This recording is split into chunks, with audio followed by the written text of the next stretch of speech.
very much.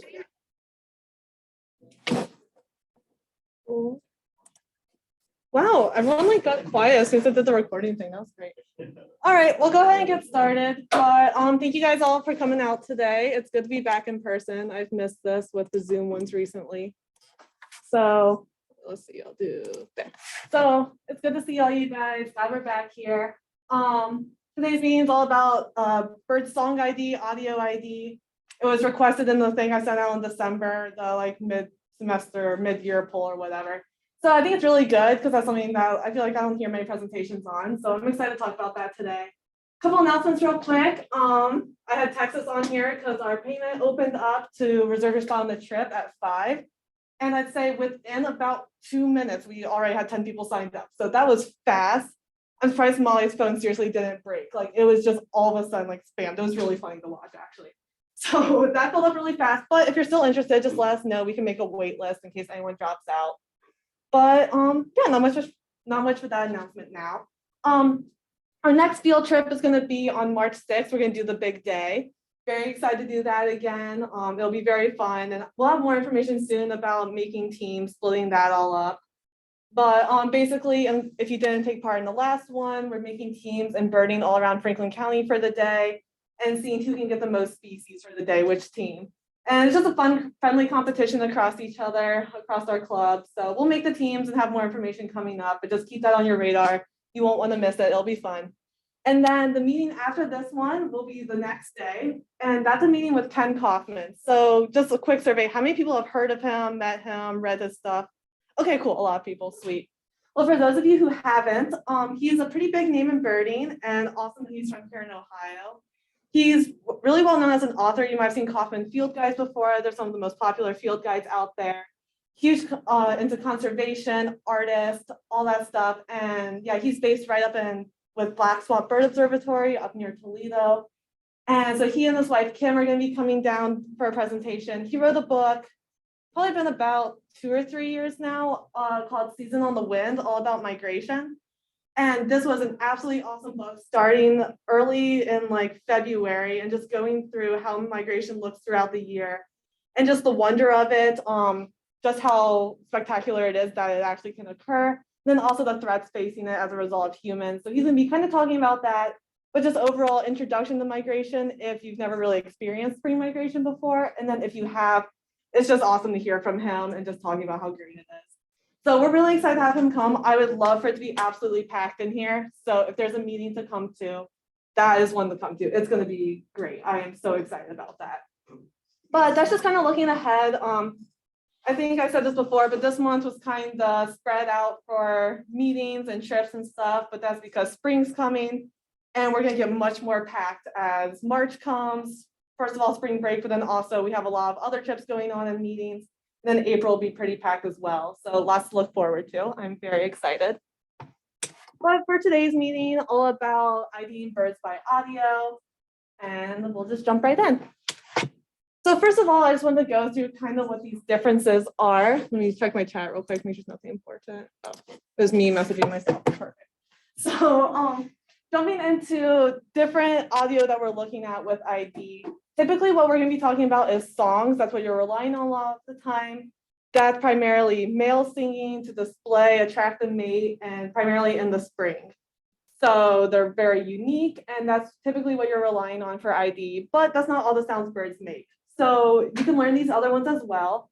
Calls are another thing. That's males and females both are making these a lot of the times through contact with each other, with chicks.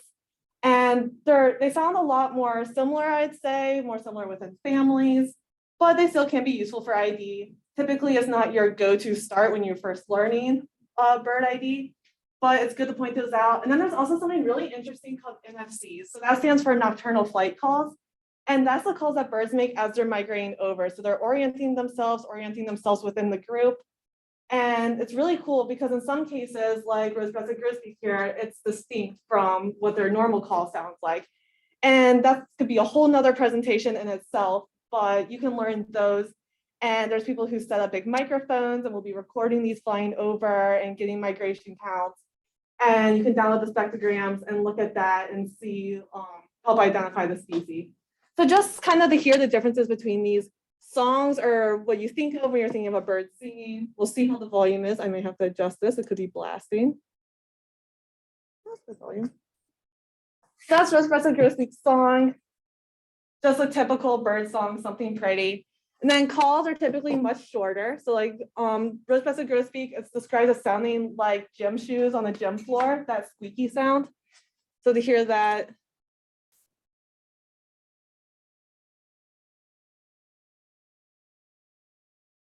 So it's not much of a display or anything. It's just what they're using. And then an NFC will be very faint flying over. Usually can't even, sometimes you can't even hear it yourself without using a microphone to see the sound. Sometimes you can hear it if it's like away from the city a bit somewhere or a really good night, but.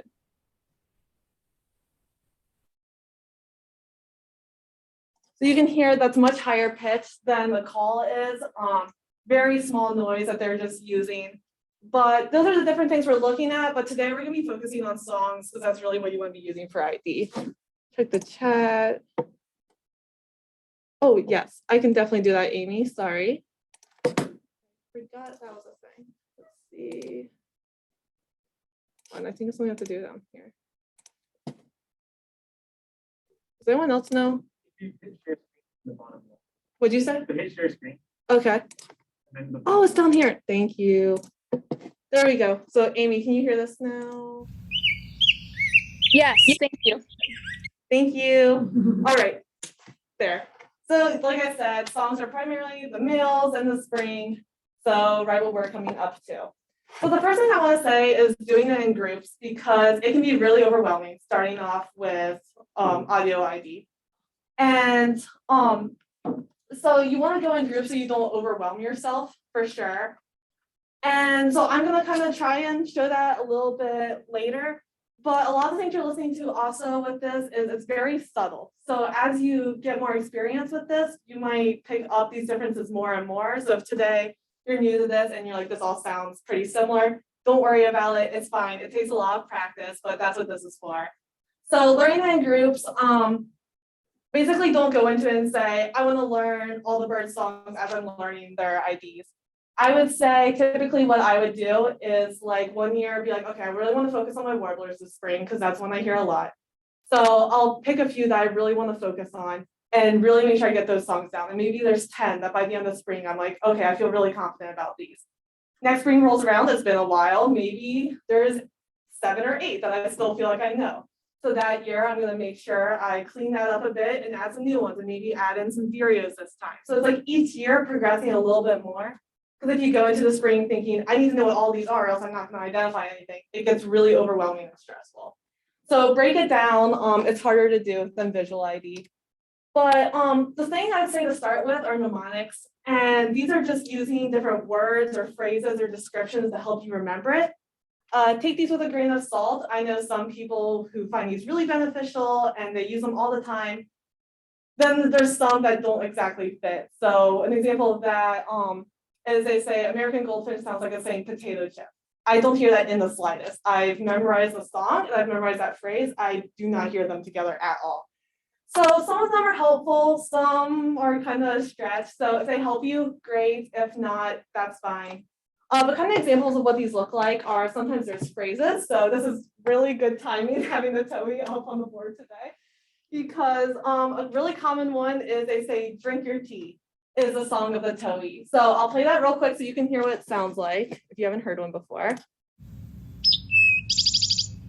So it kind of follows the influx of when you're saying drink your tea, it kind of goes like down a little bit and then back up.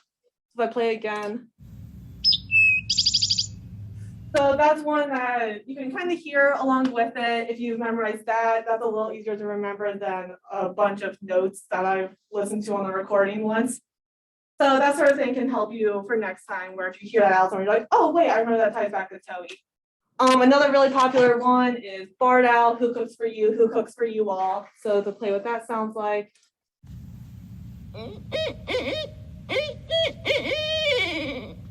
So some of them are, you're kind of like, okay, you have to be creative with it, but if it's something that actually sticks, it can be helpful later on. And then it's not always phrases as much as other descriptions. So I think a good one for showing that would be field sparrow. And imagine you're dropping a bouncy ball. So as you're dropping it, every time it bounces, it gets a little bit lower and it's just getting faster and like the bounces are closer together. That's kind of what the song of a field sparrow sounds like. So if I play that,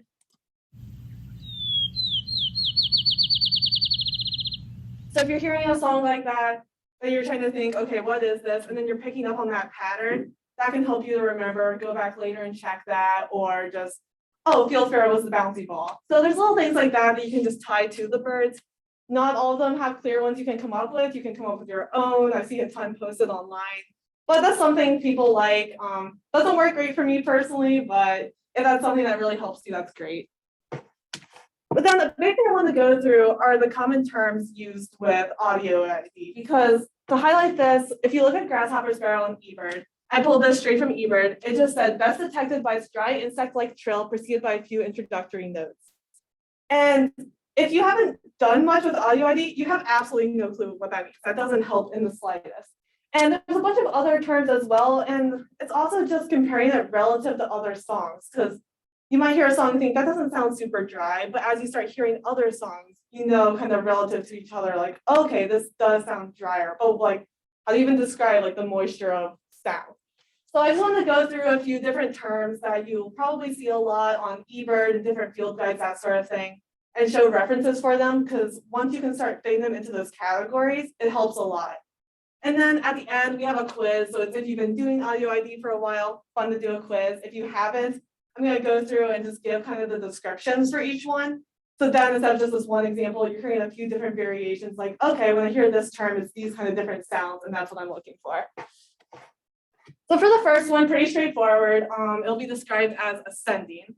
So if you're looking at the spectrogram here, you can see on the x-axis, you have time, on the y would be frequency. So as time goes on, the frequency is increasing and it's getting higher pitch. So a good example of that, I think, is Northern Parula's alternate call or alternate song. They have two songs. But if you're listening to that, you can hear it increase. You're hearing it's getting higher pitch as it goes.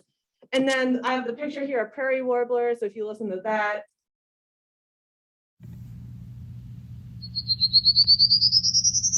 I love those songs. They're so fun.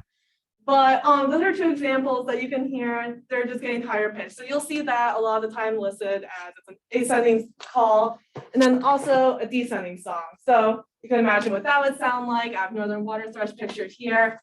But first of all, do yellow-throated warbler. Soon we'll hopefully hear these on campus in like a month or so. But again, you can hear it's decreasing. And then northern water thrush, instead of each note getting lower, it's kind of, you can see here, it's like a few, and then the next few are lower, and then the next few are lower. So hearing that one.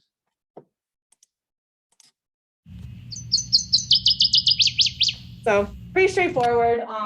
Those are pretty easy to understand ones, but still it's helping you know what sort of thing to look for. So is it ascending, descending, or doing nothing? Because that can be just as helpful to know that it's staying the same pitch the whole time. Another term, you'll hear the quality of it. So clear versus like a raspy song. And the raspy, I kind of think of it as like something stuck in your throat when you go to talk and like your voice just comes out really weird. So I think red-eyed vireo and yellow-throated vireo are a really good example to show this, because their songs are really similar. And that's the main difference between the two. So kind of the phrase for them is like saying 3-8, 3-0. So to think of like how that inflicts the sound. So listening to red-eyed vireo, this would be very clear sounding.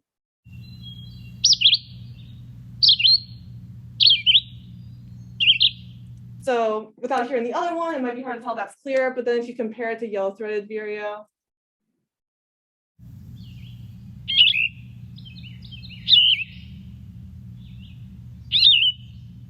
so listening to the two, you can hear the raspier one. It's that lower pitch, more drawn out, just scratchier sound to it. So if I play red-eyed again,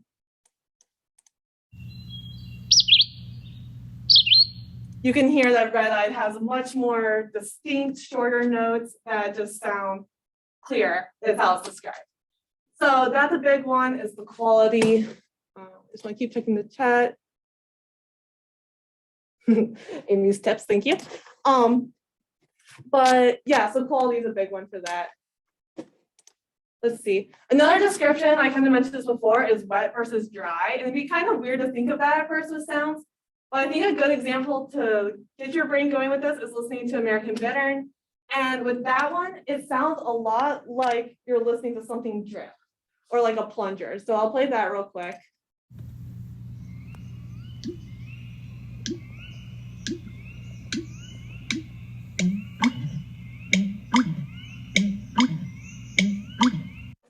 So that literally sounds like you're dropping something in water and it's making like that noise. And I just think that's incredible that they can do it. That's so funny to hear out somewhere.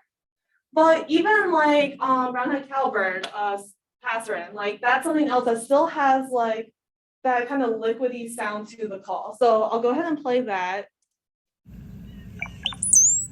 So you can hear that little sound at the beginning, still has like that liquidy type sound that the bittern has. And that's really good to contrast with grasshopper sparrow. That's the one I showed before with the description for it. So if you listen to that, oh, I didn't go forward. So brown-head cowbird has like those smoother sounding notes in the beginning that give it where you're like, okay, I can see why this could maybe be called like wet. Or grasshopper sparrow definitely doesn't have that. It's that slightly more raspier sound to it, but not really raspy. Wet versus dry. So I'll just play them one more time so you guys can hear it. That'd be considered a wet song, and this is drier. Another term that people use is sweet, and that one's really hard to like pin down a description for, but I hear it used a lot, and I think it typically just kind of goes with songs that are higher pitched, more just like pretty to listen to in a way. So I'll play these and then kind of like talk about it. So yellow warbler, and then rose-breasted grosbeak, the song again.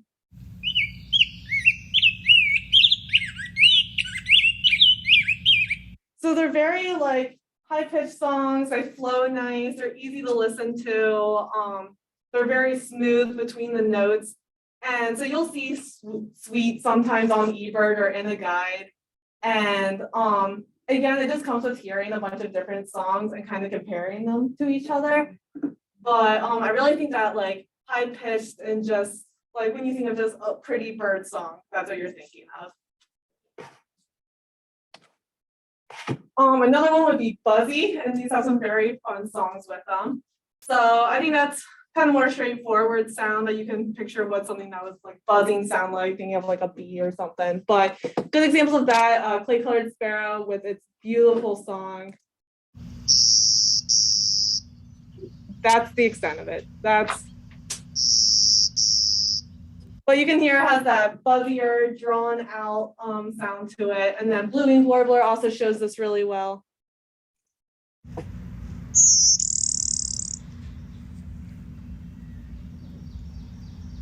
Okay, no, I only have it once, but here, I'll play again. But yeah, just that buzzy sound, I think that's a lot more straightforward. Does anyone have any questions about any of the phrases I've thrown out so far? I know it's a lot of terms, but if you need me to elaborate on any of them, I can try. It's hard to describe sound sometimes. I found that going through this. But looking at another one, kind of like a bubbly song. Think of a bunch of bubbles rising up and popping. You just have a bunch of different sounds coming up at the same time. So to listen to that, it's just a bunch of notes going on up and down. So yeah, I really think just like a bunch of bubbles rising up is a way that like you can kind of visualize it and then hear it. And also, I'll send out this PowerPoint to everyone so you can go back and listen to everything. All the audio is just linked, so you just click on the little sound thing and you can hear it. But yeah, House Red's a really good one for like just a bubbly song. And then moving on to a trill, if you have a music background, you're probably more aware and like familiar with this phrase or term. But I'm going to go back and forth between the next two slides to show something. But a good example of a trill is pine warbler. If you listen to it, just a very fast, rapid note. Yeah, just a trill. But to play that again, let's see. And then thinking about the trill is a good way to compare it, learning what like a buggy or insect-like sound is like, because chipping sparrows also do a trill. But theirs is described often as being insect-like. So the first thing about this, I just put a grasshopper, not a grasshopper sparrow, literally a grasshopper sound. If you hear that,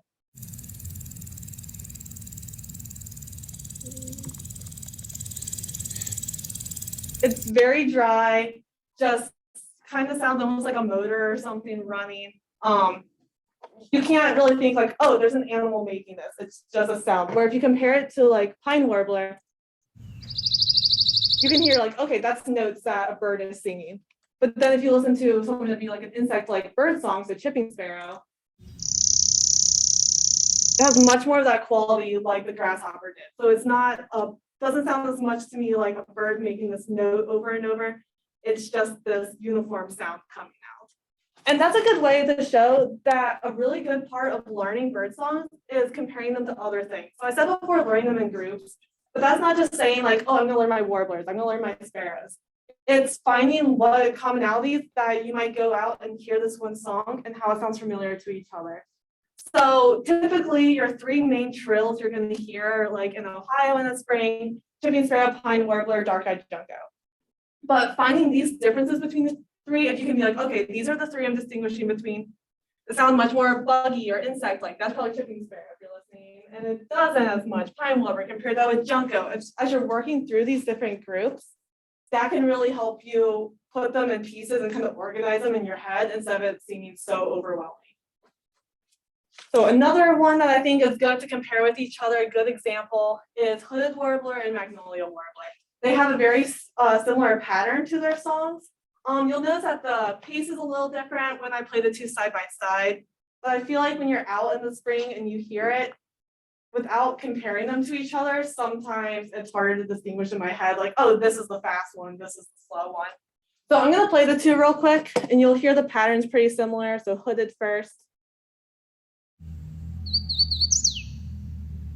And then comparing that to magnolia. So magnolia is faster, but you can both hear it's the same notes, notes, and then up and a down. So if I go here, this is one where it really helps to visualize them. So as you're looking, having hooded warbler on the left, you'll see there's three distinct notes and then an up and a down. Whereas you're looking at magnolia, these notes are coming up to the peak of where that up down is. So it's 1, 2, 3 that just kind of blurs down. So then if you listen to them again while looking at that, it's much easier to hear the differences in them. So if I'm playing hooded warbler, you can really like hear that distinction, I hope. So let me play that again. And then magnolia, as you're watching it, instead of it being that third note and then you're up down, that third note's blending into it much more. So you guys hear that? Does that kind of make sense? Yeah, okay. So that's one where I'm gonna show you guys real quick. I think I forgot to link this, how to find that. So you're going to eBird. I'm looking at oh man, I don't want to look at that. It's so pale. Look at the bill. Ew. Man, I don't like that. All right, we'll do foster bear though. That's fine. So once you're on the species page in eBird, if you just go down to listen, it will show that along with it. And I really like that it scrolls with it like that. You can see like what you can really visualize what you're hearing. So that's how you're finding that. Just go to the species page. It'll have listen. You can also scroll down, and it has the top audio. View a bunch of it. That's a good way to do that. And then just some other things I was just throwing in real quick as you're thinking of like, okay, working these through, comparing them to each other. A big thing is trying to locate the bird, because a lot of the times if you're hearing something and don't know what it is, I've really heard that there's a connection between if you can see it and watch it make that noise, it helps register in memory. So instead of just being out and be like, oh, that was one of the many songs I heard, you'll remember, oh, I went to Glen Echo on the club trip and I watched this bird sing and I remember watching that. It's especially if you have a visual memory, it really helps solidify that for later. So just finding the bird really helps, and that also helps with identification. And going into that also with identification, recordings are huge.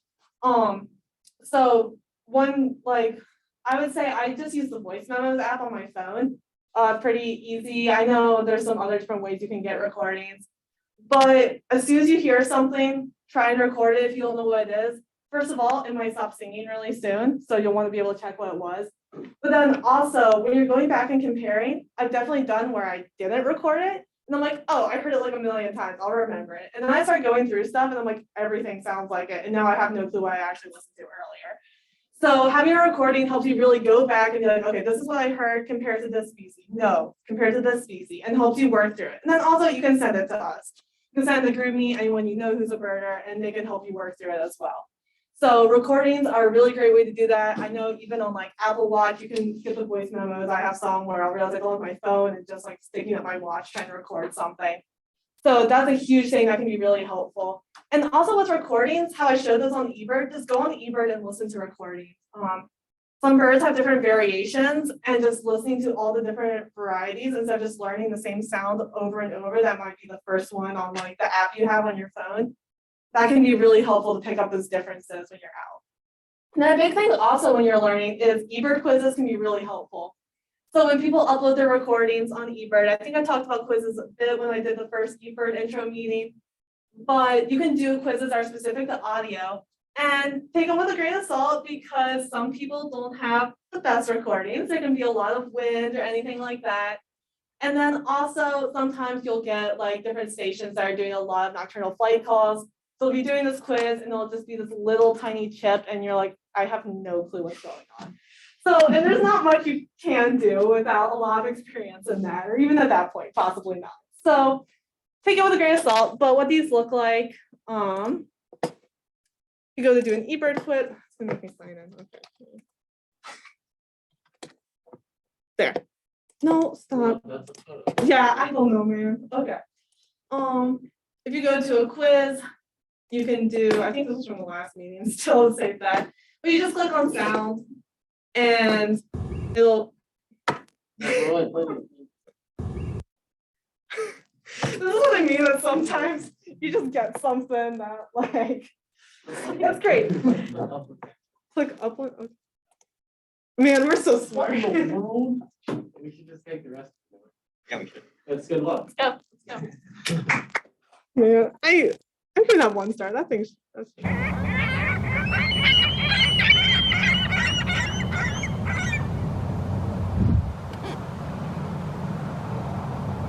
making you guys do it. Oh, okay. We're really going through the entire quiz. Okay. I will, but it's really, but yeah, we can do quizzes after. We end early. Yeah, 6:30. We can do quizzes after. That's fine. But I have a quiz for you guys. But yeah, eBird quizzes can be really helpful. Why isn't this going full screen? There we go. So yeah, eBird quizzes can be really helpful too, for practicing audio more. And then just a fun note I wanted to add as you're learning songs, there's exceptions, of course. So just something fun to point out that's an interesting tip I learned when I was early in birding is about mimids. So mimids are a really fun family of birds that they mimic other birds. So sometimes you'll hear them outside. You've probably heard mockingbirds around, catbirds, probably thrashers too. Doing their mimics around, and they probably caught you off guard somewhere and your head snaps up and you're like, what did I just hear? And then you hear it going on and on, you're like, oh, okay, never mind. But there's a fun way to learn these, and it's going back to your syllables you may have learned in kindergarten. But so starting off with gray catbird, think of it as cat is 1 syllable. So and just leave off the bird part for this one. Gray catbird does, most of the time, everything sounds very jumbly because it's doing 1 of each thing. So if you're looking here, you can see each part of it looks very different from each other. And because they're just doing 1 of each song. So if I play that.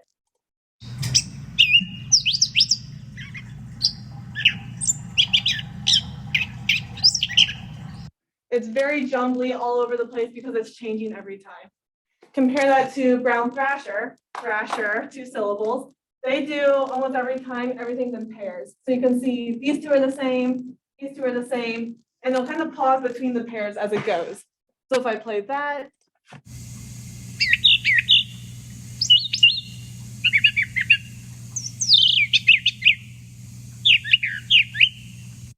so you can hear it every time it switches, it does 2 and then something else, then 2 and then something else.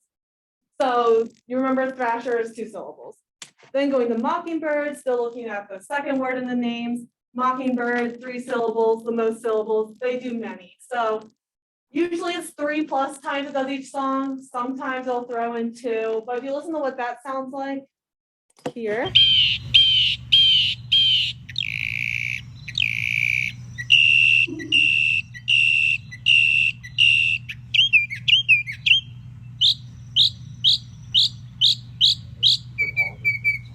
Yeah, I know, it's so funny. Yeah. So I'll go back to Catbird real quick to compare that. So Catbird's just going very fast between them. For Mockingbird, you're hearing it's a few each time, going over and over. Oh, I just clicked Thrasher again because I wasn't paying attention. Okay, sorry. Even though it still sounds like kind of all over the place, they're repeating that one multiple times. So just using your syllables, it's a fun way that can really help you work through those.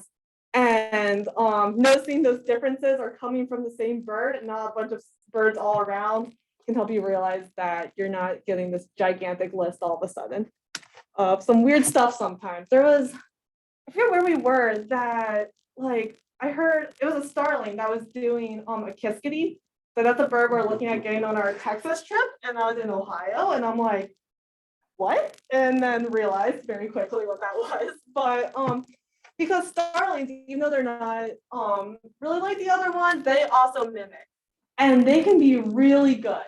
But I think like a way to distinguish starling is I'll play what starling normally sounds like, and you'll hear they have a lot of their very high pitched noises, and then these like fuzzier sounds and just really weird noises, almost like sound like mechanical. I don't know, it's kind of weird.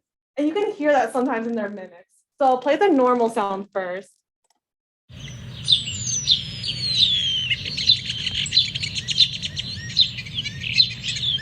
So you hear all those weird noises, those longer notes.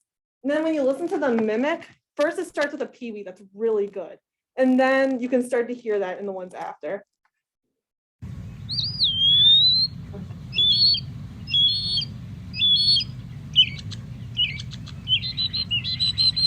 So even though it does the other ones really well, you can still hear some of those little chattering noises that it does in its normal song. This kind of like drawn out notes, higher pitch. It tends to do a lot of those still.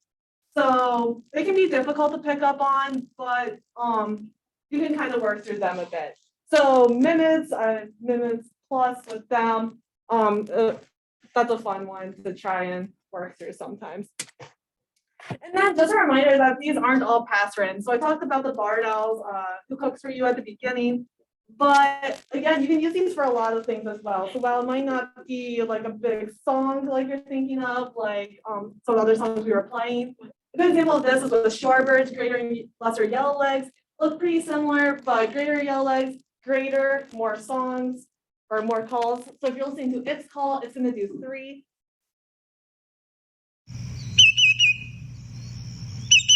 Just doing like here, here, here. And then if you're listening to Lesser Yellowlegs, it's just doing like 1 or 2. So I keep it straight in my head, greater, more, lesser, less. So if you're seeing a shorebird really far away and you're trying to tell which yellowlegs it is, picks up, you can hear it calling, that can really help you work through the ID. So don't just think about it just your songbirds in the forest, it can really help you anywhere. But I kind of want to go through and do a quiz. So you can try and guess it if you know what it is. I think it's similar to the last time where I'll give you guys like a second to think it through and then say what it is. But then and just keep track of how many you get right. We can see who gets the most at the end if you guys want. But also I'll have a description of each one so we can work through kind of applying those terms and how that sounds in different cases.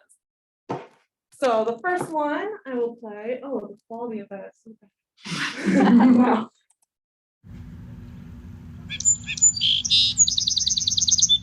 I'm gonna put these around here. Song Sparrow. Thank you, Amy. Good job, Amy. So yeah, it's Song Sparrow. So I'll show it, and so this is a good one. Looking at it, it has these two notes, kind of buzzier, talking about buzzes, and then a trill sound with like a very strong end note. So I'll play that again.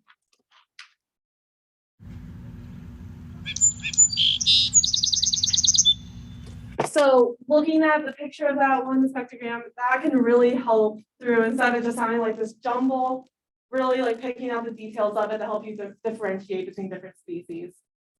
So the next one, I'll give you guys a bit and then tell you guys when, if you want to someone shout out. Let's see.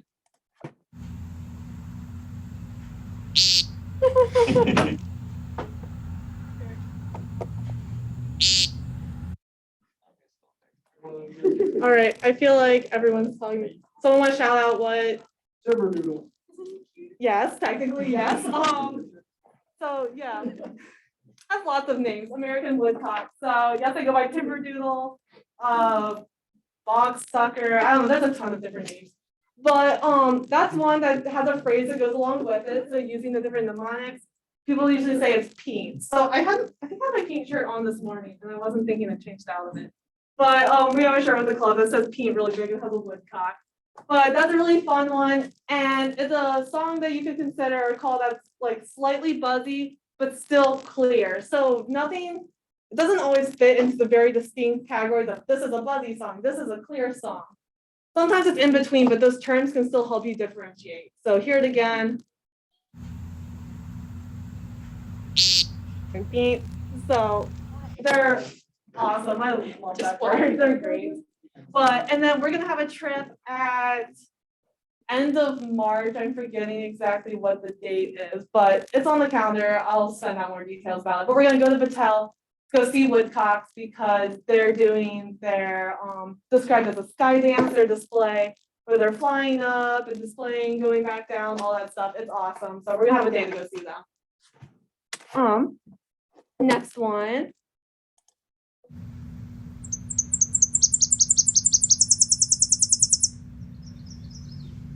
Play it again.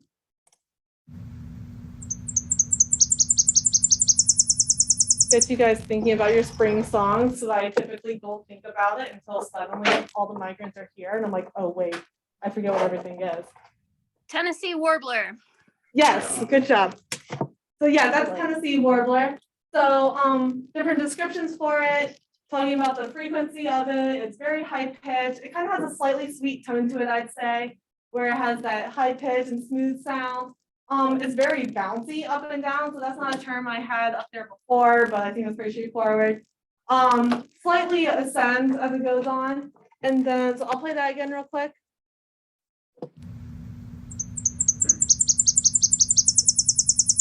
And I think a good one to compare that to is Nashville. So playing Nashville. So it's much slower. You can really hear that up down before it does like tick tick tick at the end. But that's another example where you can be using groups to help you remember and think through, okay, Tennessee, Nashville, those names are going together and help you work through, okay, now which of the two is it, and compare them with each other. So just making those little connections in your head can really help you jump to a group, but then you go to the ID and it's not near as overwhelming. Next one.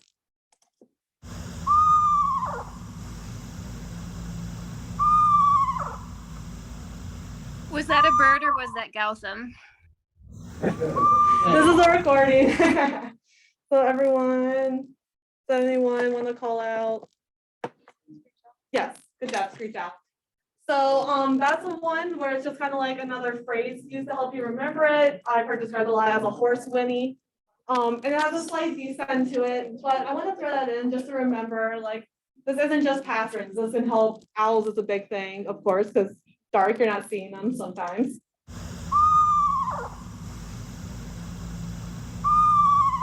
But yeah, just coming up with different phrases that whatever works for you is great to help you remember it. It doesn't have to be what a lot of people use or anything like that. Next one.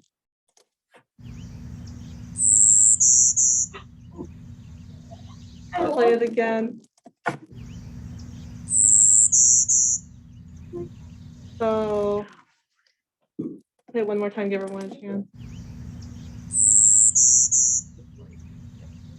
Does anyone want to shout out what they think it is? Yes, Golden Wing Warbler. So I played Blue Wing before, and Golden Wing is also very buzzy. That is a great example for hearing what buzzy sounds like. And again, comparing it to another species, you have Blue Wing is similar. Did I just play that? Did I play? That was me, sorry. Oh, okay. I was like, I like that one. So hearing Golden Wing again. Compared to Blue Wing is only doing, instead of Golden Wing does a bee buzz buzz, Blue Wing is just bee buzz. So it's just one. So they're both very buzzy, but just the number of times they do it.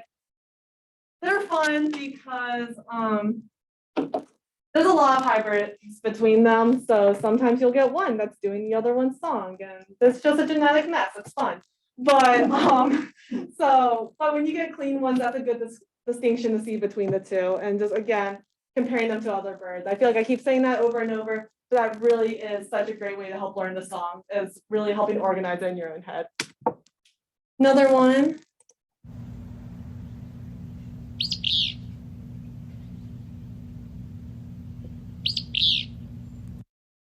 Play again.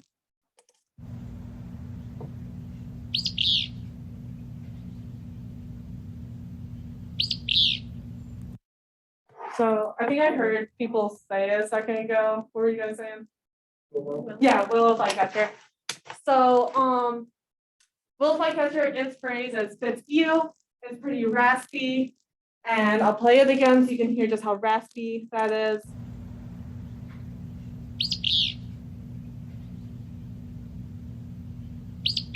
Rather than being like clear, very like clean notes, it kind of like has that scratchier quality to it. And they're a really good example of why learning songs can be so important. So compared to alder flycatcher, if you're looking at the two and think these look identical, you would be basically right, because they do. And unless you have them in the hand, the real greatest way to tell them apart is that song. So while willow did a Fitzhugh, alder is described as being a rebeer sound. So I'll play that. So that one's going up more. Whereas then if you had a willow, it's going down.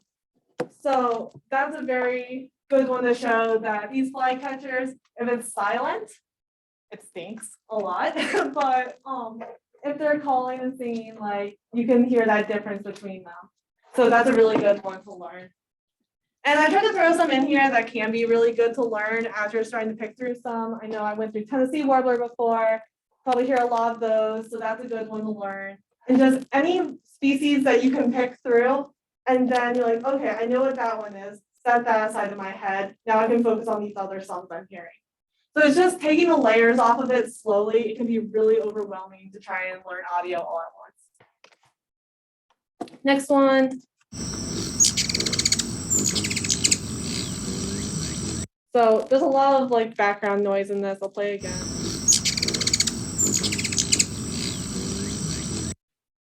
Anyone what this one is? Hummingbird? Yes, ruby-throated hummingbird. So it's not all the big guys that you can use to tell them apart. Ruby-throated hummingbirds will make that as they're like zipping overhead. And it's very just a squeaky and fast noise. But it's just cool to be able to pick them out even by audio because they're so small zooming by, but they'll often let out that call.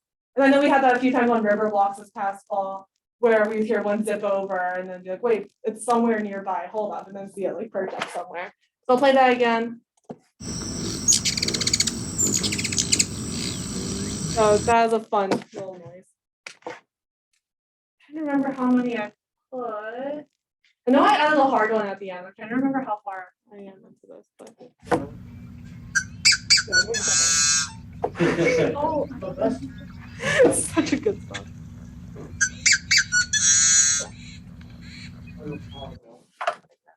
So this one, it might sound similar to something around, everything's from Ohio, but.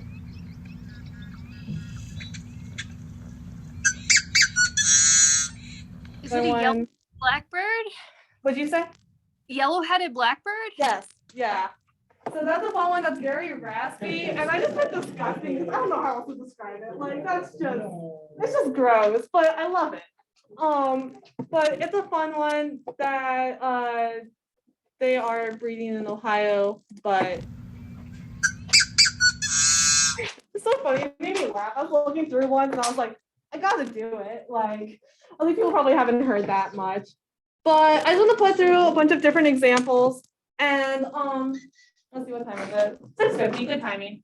So yeah, working through ID, it can be a long process, but just anything you can do to help yourself not get overwhelmed, slowly work through it. It's definitely a process, but it's really helpful out birding. It helps you locate birds a lot faster instead of just, especially like as spring gets on, trees are trying to get leaves. You might be seeing a lot of stuff bouncing overhead, not able to get good eyes on it. And just picking through these songs can really help you find the species or just figure out what's in the area. So I love audio ID. It's really fun once you get to learn it. And yeah, I hope that helped. If anyone has any questions about anything, I can learn. Yeah. Why do the mimics mimic other bird calls? Yeah, so I don't know exactly reasoning, but I've heard some different stuff about part of their display thing is like the more songs they know, that's kind of a sign of like fitness and just how they display to me. I don't know if anyone knows better than I do more about why. But I know they use it in that way. That's just like the more songs they know is a type of display. But yeah, I'm not exactly sure the reasoning behind it. God made a bird to go with birders. Yeah, yeah. Any other questions? Yeah. Like to a bird, what period of time is like? Yeah. I guess it's not like cow for us. Yeah, so it depends. A lot of the time it's when they're realizing I'm going to my breeding territory. So I need to start finding the mate and start displaying. So it varies by the species. So you'll especially see this as migration goes on, that some of our, even within like warblers, some are earlier within like May, some are later in the month.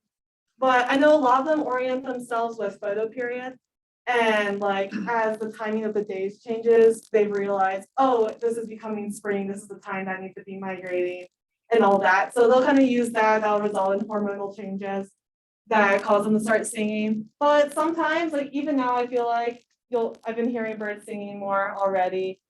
So it depends. And then you sometimes have some like the song Sparrow on North Campus that sang at 4 a.m. all winter a couple years ago. And what he was doing, I have no clue, but it was fun to hear him outside my dorm window. So there's variations, but that's the general. Does that answer kind of? When do they generally stop? Yeah, I would say each one stops as breeding for that species, but generally I'd say by mid-June, a lot of them are done.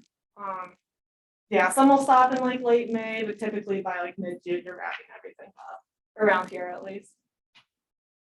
Yeah, and start getting stuff mid-April is when a lot will start getting like kinglets, gnatcatchers, yellow-throated warbler coming. So around here, yeah.